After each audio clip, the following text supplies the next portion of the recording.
Nostalgia is the heart's way of reminding you of something you once loved. It travels in many forms, on a song, in a scent, or in photographs. But no matter how it comes to you, it will always have the same bittersweet taste. Everyone moves out eventually, leaving the confines of some place you feel safe.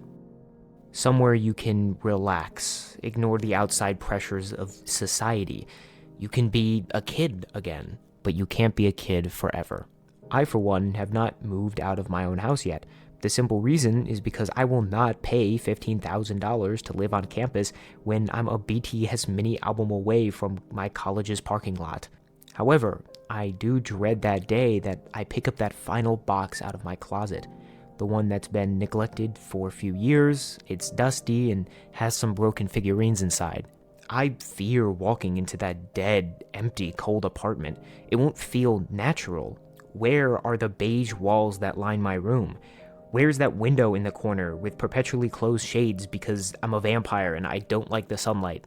The only thing I can do is look back, warm myself with the memories of making toilet paper forts in Walmart when we were in high school because we were little gremlins, playing house in the woods and using rocks and sticks as bartering tools to collect more rocks and sticks. During our most difficult times in life, we cling to those moments. We all have our little cardboard box full of memories.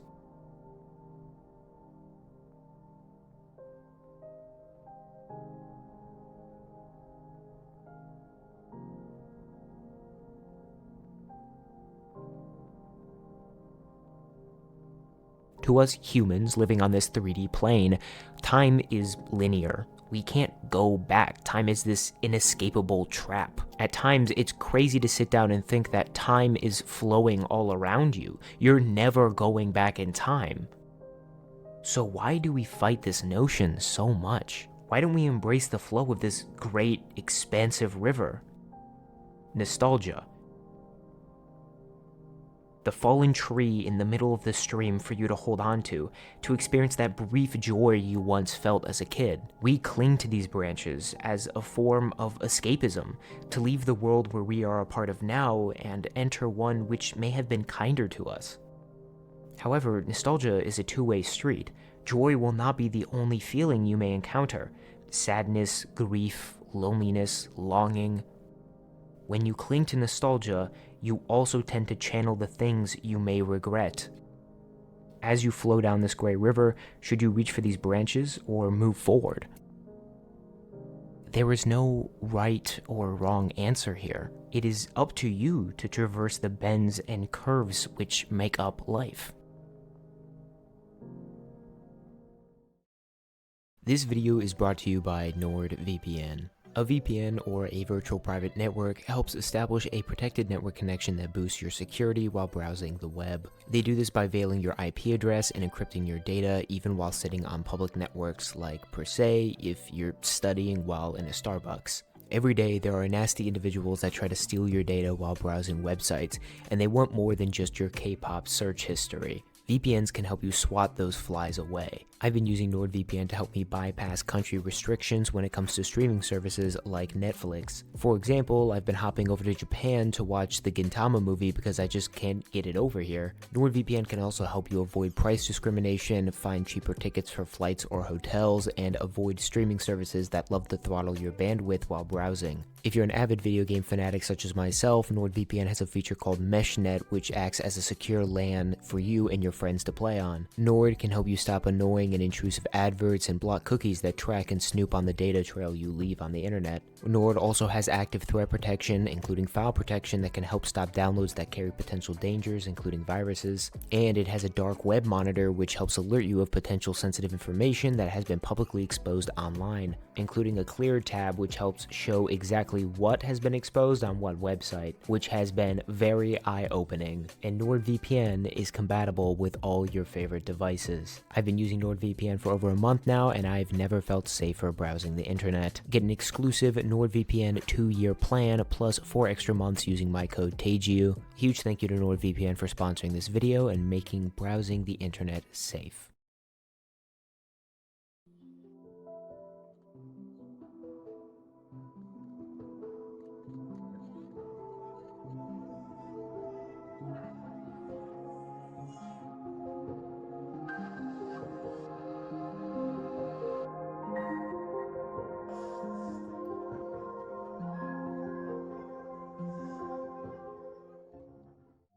Heeseo is grieving. That much is made very clear through the various shots in side A and side B. We see Heeseo paint a picture of a happier place using a video camera as a way to hold onto the past. Through these scenes, we see friends hanging out at school, doing dance covers, and enjoying each other's company. Heeseo is using the camera for 2 different purposes, mainly to actually record the members dancing, but also to see the past experiences she had with them. A noise filter is layered over the screen during these sections to indicate when we are seeing Heeseo's past, mainly from a first-person point of view, as if we are the camera. When Heeseo ends up dropping the camera in side B, the rest of the MV has a wider aspect ratio and the filter is ultimately removed. What we are now experiencing is the present. Heeseo let go of that branch I mentioned earlier. No longer is Heeseo walking in the rain with her friends, letting the drops soak in their shoes. Now she puts up an umbrella. She has accepted the past for what it is. She is now moving with that river. I believe that the message of letting go of your nostalgia, your memories, is one that can resonate with a lot of people. My favorite shot in both music videos is the final shot in side A where Heeseo walks through the pouring rain, and you get to hear it. It's loud, deafening even compared to the rest of the track, but it's very vivid.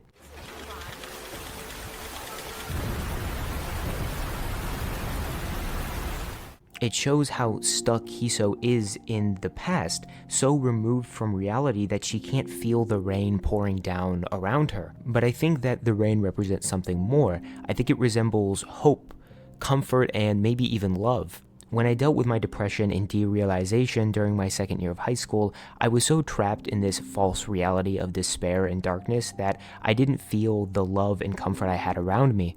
Heeseo in this moment doesn't care about the rain because it's what brings back those memories of joy. So why does she use the umbrella then? Why would she repel the comfort of the rain? She decided to move on. Sure, you can dwell on those memories, but with them also comes longing, regret, sadness. Heeseo realizes that she can't stay a kid forever and live in the past with her friends that are now gone. Even though those memories give her vast joy, she needs to put somewhat of a wall up so she can move on with her life. And inside B with this umbrella, it is signifying that she finally decided to move on.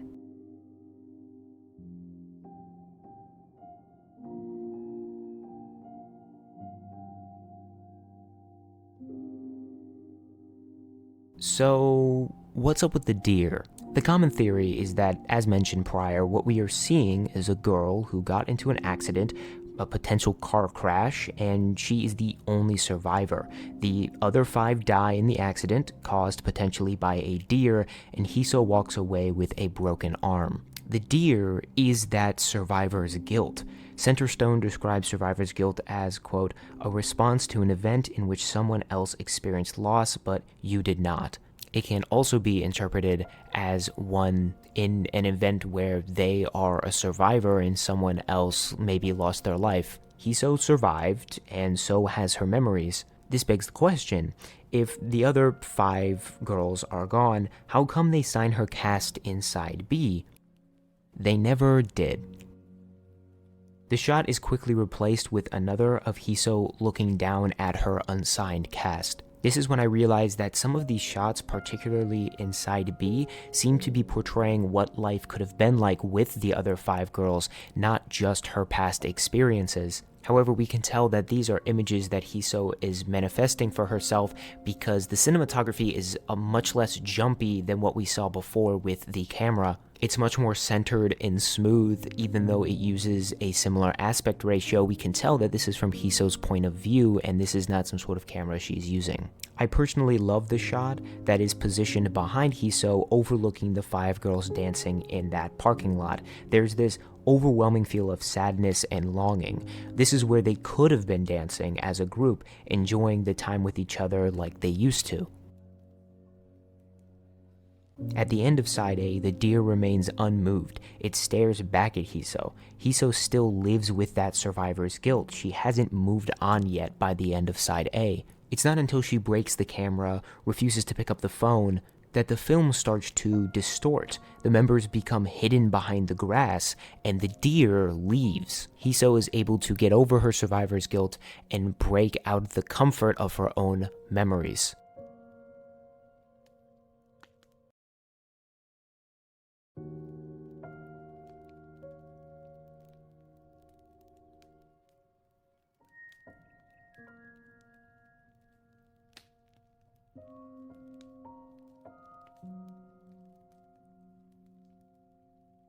Throughout Heeseo's story, we are introduced to a nameless student who appears in the background of some of the shots. We see this boy capture the attention of Heeseo, first in the scene which Heeseo is recording her friends. At first, it was difficult to tell whether this shot was being painted as the members being potentially alive or deceased, but I realized that Heeseo was in fact wearing the cast that we see in the other shots, which means that this is her recording her past memories.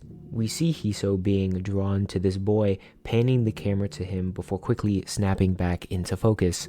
We also see the boy immediately after take a drink of water next to Heeseo. There is a very obvious curiosity between the two. The boy doesn't appear much in side A, only briefly. In side B, we see more brief shots of him paying attention to her instead of ignoring her or snickering at her like the other peers. At the end of side A, we see that some of the other students are either making fun of her for recording empty space, and they seem to be, at the very least, a bit weirded out by her presence. Whoever this boy is, he is not like the other students. 3 minutes into side B, we have a very brief shot of both the boy and Heeseo walking together. The boy here seemingly acts as a catalyst in helping Heeseo move on from her past by essentially distracting her. He's drawing her focus away from her memories. She seemed to find interest in him when he didn't question why she was recording nothing. We all have someone in the past who has helped us in dealing with our grief. It could be a partner, a friend, or even a family member. It's important to remember that you are never alone in tough situations. All you may need is just someone else to help you make it through. In this story, the boy helps Heeseo snap out of being stuck in the past. He helps her find the path to move on, to let go of that branch.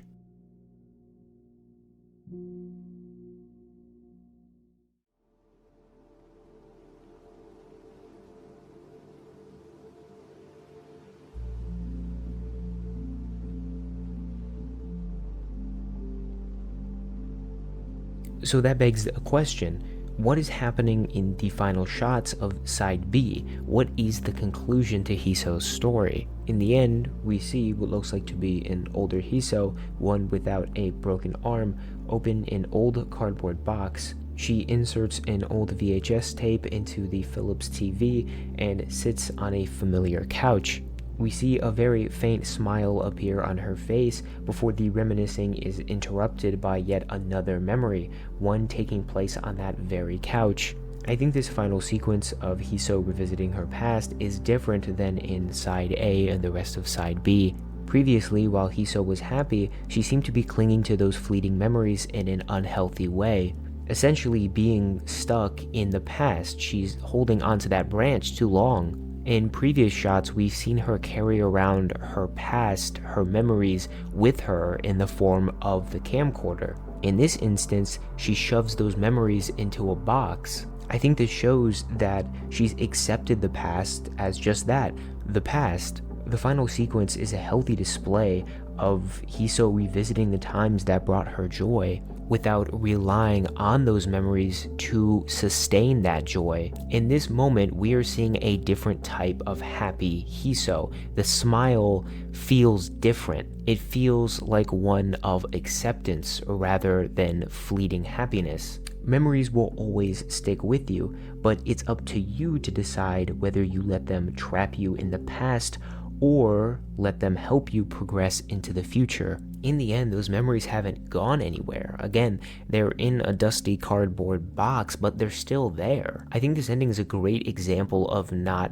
leaning on nostalgia or past memories to sustain happiness. I honestly think that a lot of people rely on nostalgia and past memories to make them happy because they're scared they can't recreate that happiness in the future. When I was a kid, I have this very distinct memory of hanging out with one of my best friends who lived in my neighborhood. And one time he came over with his old NES console and we hooked it up to the TV and played all the way through The Legend of Zelda 2: The Adventure of Link. And it was back when we wanted to be YouTubers and make content creation. So we made this very botched Let's Play series back when that was still really cool. The production value was rock bottom, but we were like 14. But I remember a snowstorm hit our area and he spent the night over at our house for a few nights in a row. And it took us a good amount of time, but we finally beat the game. And I just remember being so happy during those times. And for a long time, I didn't think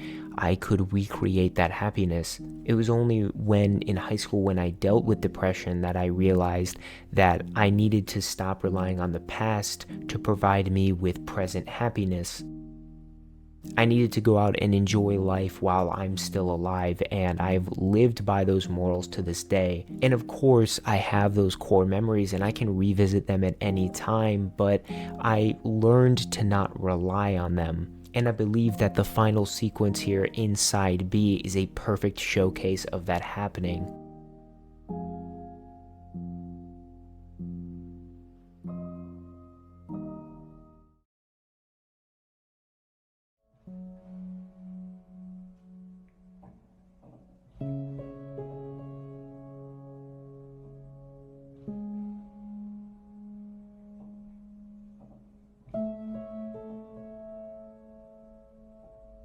Hopefully thus far I have painted an image of the story I have personally pulled from the Ditto MVs. It is important to highlight that the quote-unquote grief theory that I share in this video is not the only thematic expression that can be taken from the pair of music videos. That is what is so great about art. Different people can take away different things. The actual concept for the music videos Side A and Side B is one of parasocial relationships and how Heeseo represents the fans or us and how they interact with their favorite idols. I even touched on this representation in my previous video about Ditto back in December. Another K-tuber named Heesoo also made a video touching on this in his video NewJeans Ditto Will Change How You See K-Pop Forever, which is a video that I would recommend you watch after this one. Essentially, what I'm saying is that Ditto's dual MVs allow for unique artistic interpretations to be drawn. I believe a lot has to do with the cinematography decisions that take place in these music videos. The two music videos pull off showing and not telling, which is a common trait of some of the best stories you'll see in cinema. I have to give props to the director Shin Woo-suk, hopefully I'm pronouncing that correctly, who before making this music video and subsequently more NewJeans music videos since then,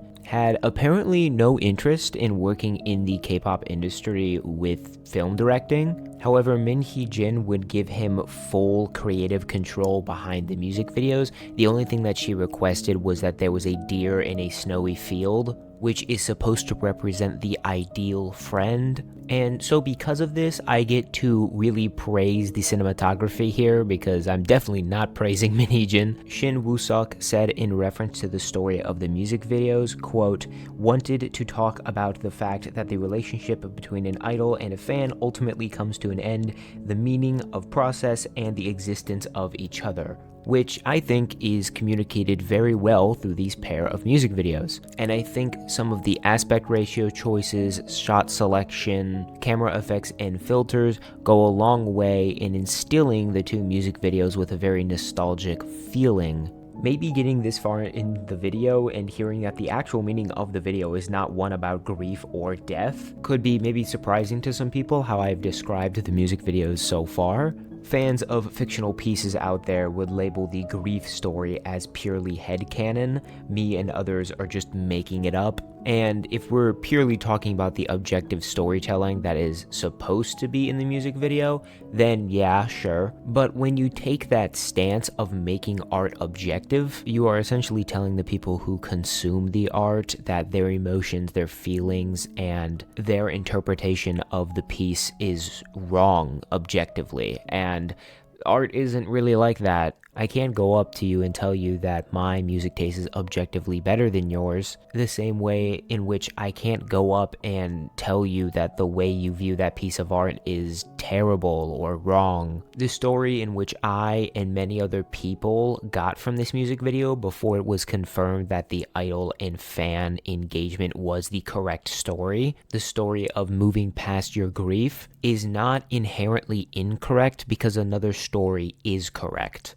Art doesn't confine itself in an objectivity box. And the two stories you could potentially pull from these music videos, that being the story of idols and fans' parasocial relationships, and Heeseo having to deal with her grief, are two stories that actually have a glaring similarity, and that is the process of moving on.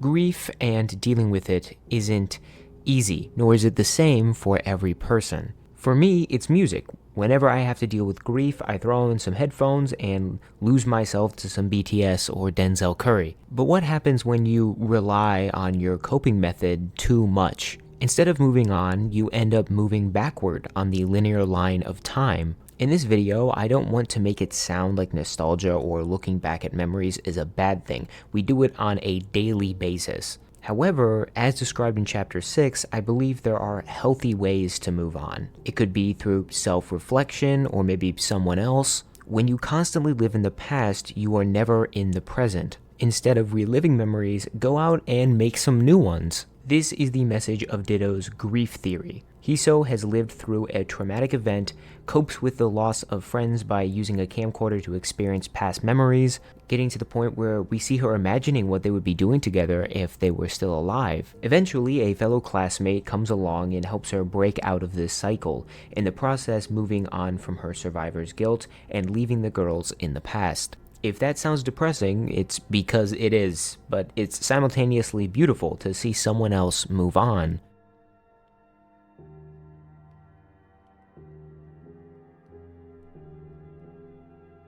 Now it's time to detach from the music videos and talk about the actual song. Now, I've hinted at this in the past, but Ditto quickly became not only just my favorite NewJeans song, but one of my favorite K-pop songs ever. Some of my favorite K-pop songs ever tend to evoke emotional responses out of me, ones deeper than just, wow, this song sounds nice. I think Ditto is a song that really makes that sense of nostalgia feel real while listening to it. The gliding, melancholic synths in the background, the up-tempo snares, and overall emptiness of the verse sections. The subtle vocal layering and harmonization with lighter delivery adds this very soft feel to the entire song. And then, of course, the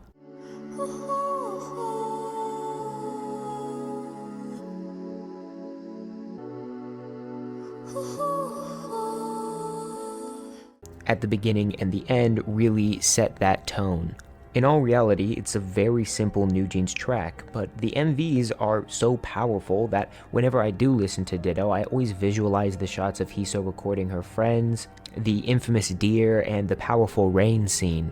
If a song can instantly make you think of its corresponding music videos, it's definitely doing something right. Ditto is a perfect example of making a simple song while packing it with emotional weight and lyricism that can be interpreted depending on the listener. Ditto is what I would define as a modern-day K-pop masterpiece. A song that doesn't try too much, is able to hook the listener in with interesting instrumentals, having vocals that actually fit the song, and running just long enough that you want to listen to it again, but not too short, as we saw from future NewJeans songs.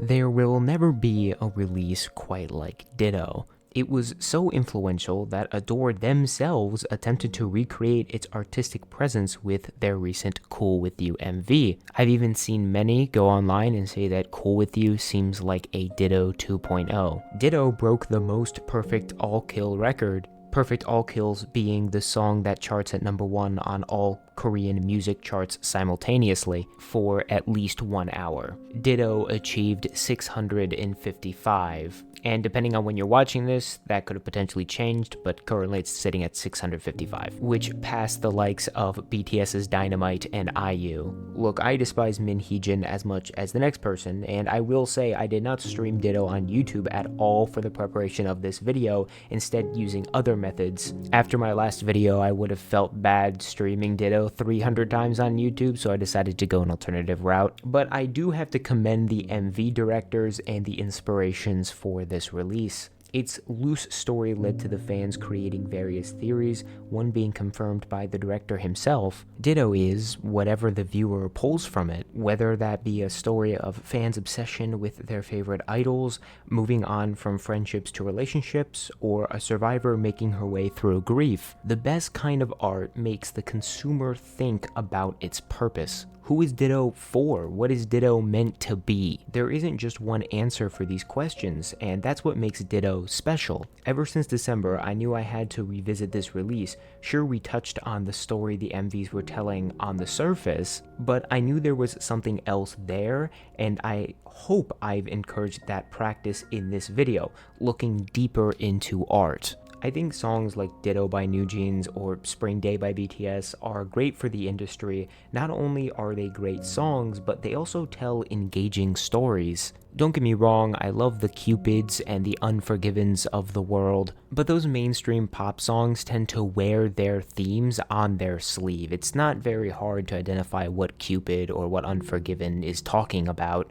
Again, no shade to those songs or those groups. Cupid, in my opinion, is one of the songs of the year, but sometimes I need to listen to music that's a little bit more thought-provoking. During the process of breaking down art, we tend to gain insights on the techniques and intentions. Until I made this video, I didn't know the idol and fan theory that people had came up with surrounding the Ditto MVs was actually correct, and I'm happy I learned that it was. I'm sure that there will be some people watching this video that will say, well, doesn't that really kind of shut down this whole video's purpose? Why would you be talking about some fan theory if the real intention of the music videos is completely different? And my answer to that is pretty simple. Why do you listen to music? Why do you consume art in the first place? If your answer is to pull objectivity out of anything, then I don't think you're experiencing the true intention of art. NewJeans Ditto is a song that is still talked about today, and it proves that not every single K-pop song just has to be a catchy chart topper. As we break down Heeso's tragic story, we must all come to terms with NewJeans Ditto.